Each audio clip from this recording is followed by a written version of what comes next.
Otherwise कल से ये मैं गाड़ी बंद करूंगा। लाइसेंस है सर इसके पास? लाइसेंस है इसका। अच्छा लाइसेंस है इसका, ठीक है।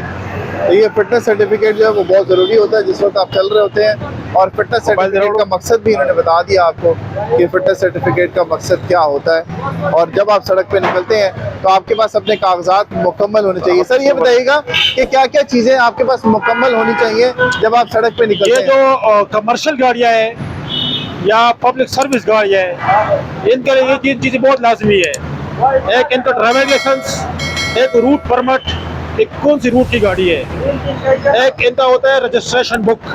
ये तीन चीज़ें इंतहाई लाजिम है, तीनों में एक जरूर मौके पे होना चाहिए, अदरवाइज गाड़ी बंद हो जाएगी। ठीक है। और जो जिसने घर के लिए गाड़ी रखी हुई है उसके लिए सिर्फ दो चीज़ें दरकार होती है, एक ड्राइविंग लाइसेंस उसका, एक रजिस्ट्रेशन बुक, ठीक है, ताकि उनको फिर कानूनी पेचीदगी का सामना न करना पड़े।